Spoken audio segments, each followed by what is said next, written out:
As police officers, we have stories that could instill fear into even the most hardened of listeners. I do have many to tell, but I shall tell of one I fear I will never tell again, for the slight thought of it makes me want to string myself up on the nearest ceiling fixture. Falmouth Forest, a ghastly place full of terrible stories of tragedy, loss, and sadness. A forest of awesome size, and dark as the depths of the deepest oceans. A visit would be your last, no matter your skills or strength.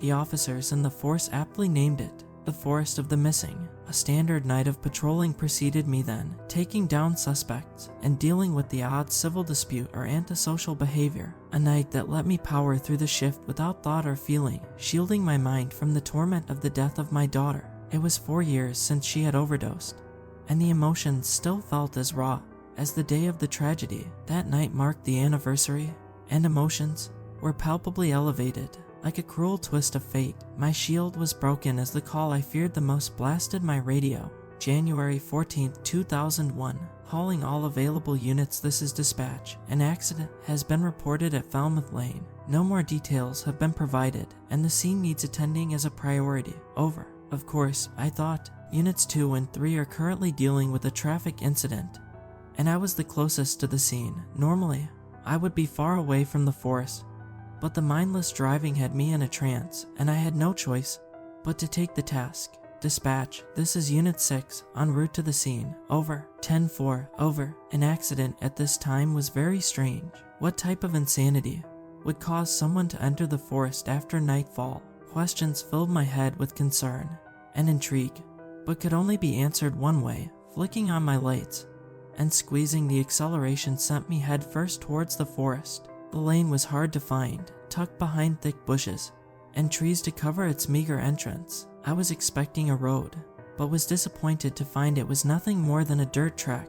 Putting it into first and turning on my fog lights, I turned slowly onto the lane. Immediately I was hit with bumps and scrapes as the tree branches smacked against my windows, and the potholes tested the suspension of my old cruiser car. It was a long drive through winding turns and the thickest sheet of fog I had ever seen. Nothing but white hindering my vision until I saw them, red lights peering at me from a distance in the hazy fog. As I drew closer to the beaming red lights, I realized it was a car, and the brake lights had been engaged. Something felt unusual, and as the smog unraveled and retreated the closer I got, the car's current disposition grew in return. My hunch was correct as the car was mangled against a thick tree trunk. The front was wrapped around its girth in a metal mess with steam hissing from its smashed hood. If the passenger is alive, it would be by a miracle, I thought. I reached for my radio, ready to report my current findings, to find it utterly useless. To my despondence, the line was dead.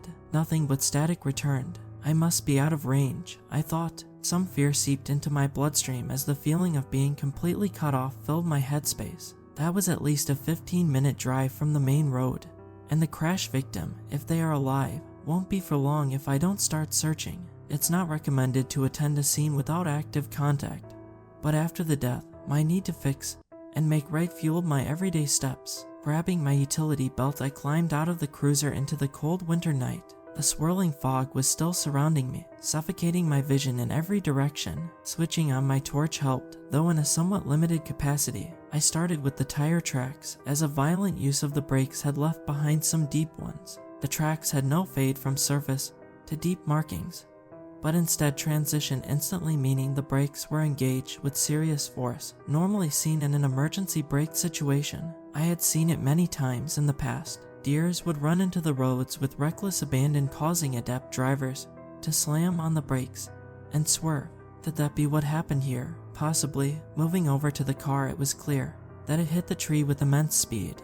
Who would be delusional enough to drive down this sorry excuse for a road this fast? Climbing into the car allowed me to inspect the interior closer, when a smell like no other stunned my nose, smothering it in the stench of rotting meat and festering decay. I retched and gagged enough to make the bile in my stomach leap into my mouth. With grit and a swallow, I steadied myself. The napkin I now held to my nose helped but did not abate the foul stench. The investigation of the interior was fruitful, providing me with telling clues. Things I noted were the abundance of religious paraphernalia scattered throughout the car, a rosary necklace, a Bible in the side pocket, and various other crosses decorated the interior. One that made me chuckle was a bumper sticker on the back with the text "Jesus is my airbag," morbid considering the situation, but very ironic nonetheless. The other clue, and the most notable, was that the airbags had been engaged, and rightfully so. It appears the airbags deployed, saving them, then they must have dispatched from the car as the driver's door was open. It was what was on the floor outside the door that bothered me so. Blood, crimson, and glistening covered the floor outside. It was not a pleasant sight. A crimson handprint smeared the outer door window, and a trail of red created a vivid trail towards the forest. As I was about to leave the car interior, something peculiar moved in my vision. The source was the rearview mirror. As I studied the mirror, I saw what looked to be a figure dressed in a strange black outfit. A white collar piece surrounded the neck, and a cross necklace rested upon it. It was clear to me that this was a nun. The position had the head leaning against the window with a large splatter of dark blood against it. As I looked closer at the face, it chilled my body, for it was a face perforated with morbid decay, and the lips, which were stationary, began to curl up into the god-awful grin, showing its rotten clenched teeth. I spun around immediately, expecting to be confronted by the disgusting thing, but what I saw was an empty seat. I looked between the mirror and the back seat, but nothing returned. My mind must be throwing tricks at me. This place is enough to drive any man mad. I must control myself. I breathed deeply and knew my next destination was bound for the forest. The blood tracks were fresh, so there might still be time. With torch in hand and gun at my waist, I ventured into the depths of the forest, unprepared yet driven by the compelling thought of saving a life. Bloody handprints smeared some of the tree trunks, and crimson drops had been scattered through the leaves on the undergrowth. The person had been badly hurt. As I continued my descent, the trees began to thicken, the forest grew darker, and the fog continued to suffocate my surroundings, hindering what little vision I had. The torch was my beacon. Without it, darkness would completely cover me. To my grievance, the trail abruptly went cold. I did a 360, but no trail returned to me. I stood for a time, confused, and began to drink in my surroundings. The forest was unusually still, with no animals or birds to chirp, just the wind that shook and chilled in its wake. In the deathly silence, the sound of an odd creaking and groaning was highlighted to me, but the location of the sound was unknown. It hit me that the sound was not at my level, but rather eerily above me. Fear gripped me at that moment, and I dared not look until something wet dripped onto my face. My hand instinctively reached up to wipe away the strange wet liquid, and upon doing so, I found my pale hand was covered in a grossly dark red stain, the stain of blood. I pivoted my head upright, and my mind went slightly mad at the sight of the bloody body of a person levitating above me, upheld by rope on a branch in the depths of the nearby tree, a noose constricted around the neck to paint a truly horrific sight. Was this the driver of the car? I moved back to get a closer look at the person, but they had been draped in a black cloth, the head and body both covered. My hand was shaking uncontrollably. As the forest began to seemingly get louder, my ears rang, and whispers surrounding me caused me to swing frantically around looking for the source. The horror only grew as I noticed more and more bodies hanging from branches. Never in my lifetime had I seen so much death in one place. I was ready to turn tail and run. Every fiber of my being screamed at me to do so, when the sound of maddening, cackling laughter echoed throughout the forest, sending birds above me howling and fluttering frantically out of the forest treetops. I was then again stunned to move, my hand now shaking immensely with my body soon to follow. I still felt I had not found the victim, and that laughter, though disturbingly demonic, still had a human aspect to it. I began to run deeper into the forest, now most likely lost, and very much alone, though I am cop to my core, and I could not let another person die in my care. My daughter's limp body crossed my mind in a drug-den cesspit. No, I will never let that happen again. I paused outside the scene of the noise, peering around a nearby trunk that I now hid behind. I did not know what I expected to see, but this was not on my list. The scene was in a clearing of the trees, on a patch of open grass. 3 naked old crones stood around a pyre, each holding flaming torches, all dancing frantically under the light of a waning moon, as part of some pagan deity ritual. The victim was atop the pyre, struggling and gagged by rope. Their black nun's dress was strikingly similar to the one I saw in the car. It had to be the same person. It all happened so soon, but the 3 dancing crones stopped dancing, and they all began to hum in chorus. The one closest to the wooden tower began to lower her torch, the flames licking the wood. My body moved reactively. I had no plan, but I knew I must act. The slight movement caused the branch under my foot to snap in two, sending a beacon of sound into the clearing. I looked down at the branch, and then immediately back at the scene. Panic filled my body as the 3 crones disappeared. The only thing I saw was the sheer terror in the eyes of the lady on the pyre, blood seeping down her face with the 2 maddened irises looking right at me.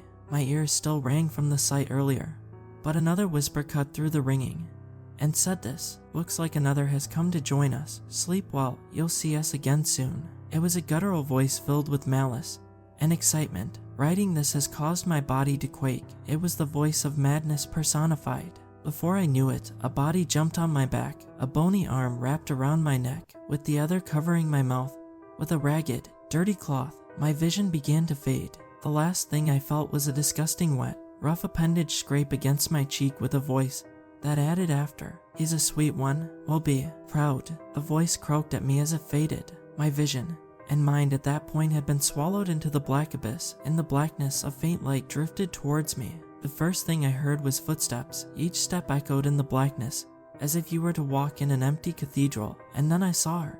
"Daddy, is that you?" The voice was just how I remembered it, and out of the darkness, there she stood, my daughter. Before I knew it, she ran up to me and hugged me, and I hugged back as her hot tears pressed into my jacket.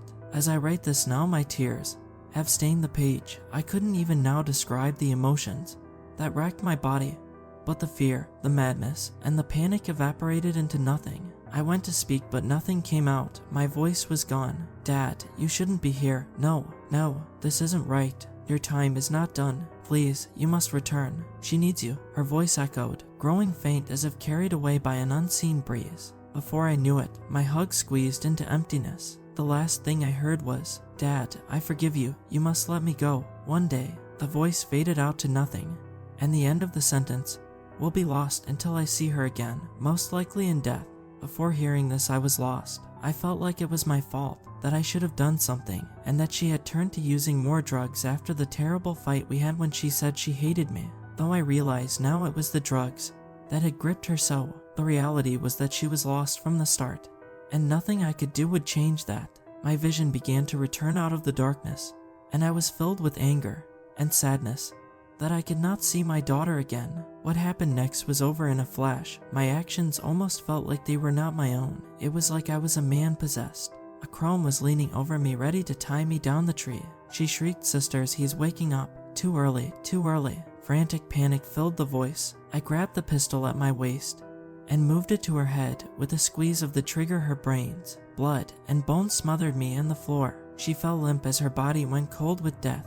A grief-filled scream perforated my body, but I climbed to my feet, fueled and numb with anger and pain. Violence was the only thing I wanted. The next crone charged at me with a knife. It was close, but as she went to strike the blow, I dodged left and smashed her skull with the butt off my gun. There was an audible crunch, and her body too fell to the ground, with me putting a bullet in her back for good measure. The last crone threw a torch still fueled by fire and tossed it into the pyre. She was gone in the blink of an eye, running into the darkness of the forest. I did not attempt to chase or discharge my gun. My legs charged towards the now burning structure. I picked up the knife from the body of the crone. By the time I reached the pyre, it was a flaming mess. Time was running short.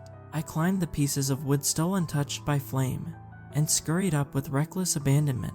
My skin was singed by flames, though I felt no pain. After several serious burns, I had reached the woman. Her face was limp and dark. I thought her dead, but realized she must have fallen unconscious from the horror and blood loss. I deftly unshackled her binds, and her body fell limp onto my shoulder. I am no strong man by modern standards, but I felt I was possessed by another worldly deity, and at that moment I felt like the strongest man alive. The strength gave me the ability to carry her down the pyre on my shoulder. It was very close, as the fire was burning all around us, but one small section at the back had not fully been engulfed in flames. With no time to waste, I took the route, making it successfully down. I began to disassociate at this point. Everything rushed in a blur. Trees dashed past me, darkness surrounded me, and my legs rushed through the underbrush. I know not how, but we had made it out onto the dirt track. Red and blue lights were everywhere, so much so that I shielded my eyes with my free arm. My legs and body, strong as I had ever felt before, suddenly had the energy sucked out of them, and before I knew it I was on the ground, as once again my vision faded to black. This time I was not greeted by my daughter, but rather by a nurse leaning over me. Visions of the old crone leaning over me gripped me, and bolted awake in a panic. I startled the poor nurse, and she ran out of the room screaming, "Doctor, he's awake." Nurses, doctors, and some of my colleagues rushed into the room, and before I knew it I was engulfed with cheers and hugs. I wasn't home, but at that moment it felt like home. I had escaped, by all odds, out of that forest. I was the lucky one, and I will never forget that. My belief is something was watching over me that night, and I can't help but think it was my daughter. The woman I saved lived, and I'm happy to admit we've been married for 6 years. She is the current light of life, and I need it. She left the church behind but still kept the faith. She has her reasons for going to that horrid forest, but I will not tell it here. But maybe one day she will. It was extremely tough to move on from what happened, but we kept in touch and supported each other through our moments of despair, enough so that a fondness for each other grew into a blossoming flower, though it does not all end in roses. For after the horrific event I have been plagued with nightmares of an otherworldly deity. I cannot describe its cosmic reality, and I shall not attempt to do so here, as words are simply not enough. The crones left me with a sign on the back of my hand that only I can see. It glows with an inferno of fire and burns with rage when the nightmarish entity enters my mind. I still see the haggard crones from time to time in reflections on the seat of a train, and in my nightmares, though they must only be visions. Surely, I shall leave you now, dear listeners, and I thank you for reading. I know not as to which I saw, but I'll never forget the maddening sight of those 3 haggard crones dancing beneath the ethereal glow of the waning moon. I know that when the time comes for my departure from this realm I will face them again, and I'll be sure to send them hell.